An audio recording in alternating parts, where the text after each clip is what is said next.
Halo semuanya, selamat datang kembali di channel Mari Kita Ungkap. Bareng gue lagi, Alvin.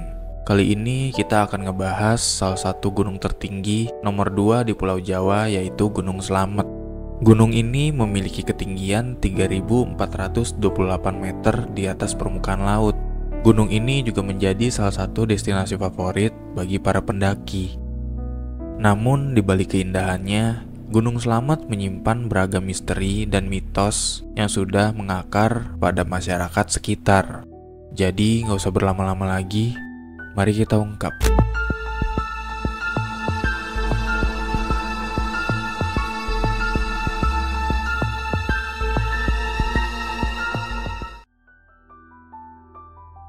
Di gunung ini banyak jalur pendakian yang bisa dipilih. Tapi salah satu yang paling populer adalah jalur Bambangan yang berada di Desa Kutabawa, Purbalingga. Meski jalur ini dianggap jalur terpendek di antara yang lainnya, jalur ini juga tidak kalah menantang. Di sini juga terdapat sebuah legenda yang terbilang cukup menyeramkan, yaitu tentang Wong Alas yang mendiami Gunung Slamet. Menurut cerita yang beredar, Wong Alas adalah makhluk kerdil yang sering mencuri makanan para pendaki saat tenda mereka kosong, meskipun sebenarnya mereka takut pada manusia. Wong Alas itu sendiri sebenarnya adalah manusia biasa. Mereka sebenarnya adalah pasukan Raden Munding Wangi dari Pajajaran. Mereka melarikan ke Gunung Slamet setelah pemimpin mereka kalah bertarung dengan Syekh Atas Angin, salah satu penyebar Islam di daerah ini. Hal ini tentu saja memperkuat nuansa mistis dari Gunung Slamet. Salah satu pos yang paling terkenal di jalur Bambangan adalah pos 4, yaitu Samarantu. Nama Samarantu itu sendiri berasal dari dua kata, samar dan hantu, secara harfiah yang berarti hantu yang tidak terlihat jelas. Di pos ini ada dua pohon besar yang berdiri sejajar, layaknya pintu gerbang menuju dimensi lain. Banyak dari pendaki yang jika kurang beruntung bisa tersesat di sini dan masuk ke dunia gaib. Seorang porter yang bernama Rahman pernah mengalami kejadian aneh di pos Samarantu. Jadi waktu itu dia sedang membawa beberapa pendaki untuk mendaki Gunung Slamet. Namun beberapa pendaki tidak kuat untuk melanjutkan perjalanan dan memilih untuk beristirahat di pos 3.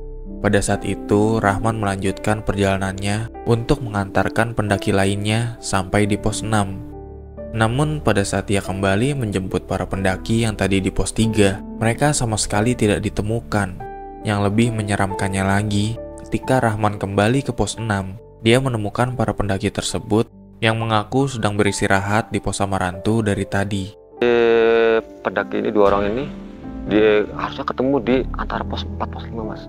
Harusnya ketemu, karena kalau di estimasi jamnya itu harusnya pas ketemu. Jadi saya itu kayak kesannya tuh diselimurkan, jadi penglihatan saya diumpetin sama dia.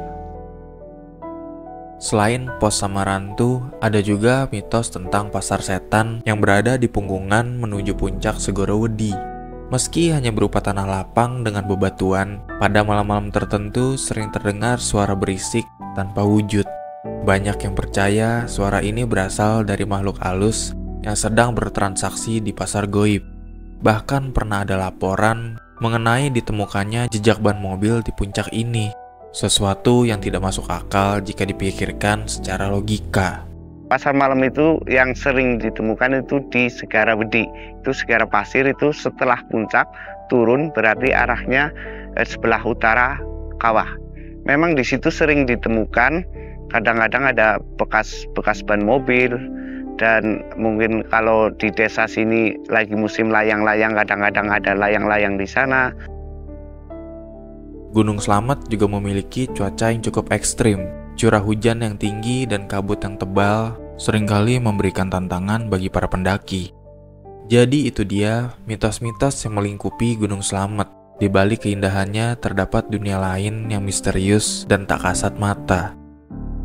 Meski cerita-cerita ini membuat kita merinding, hal ini juga mengajarkan kita untuk selalu menghormati alam dan juga makhluk di dalamnya. Terima kasih sudah mendengarkan kita. Jangan lupa dukung channel ini dengan menekan tombol subscribe, dan sampai jumpa di video berikutnya.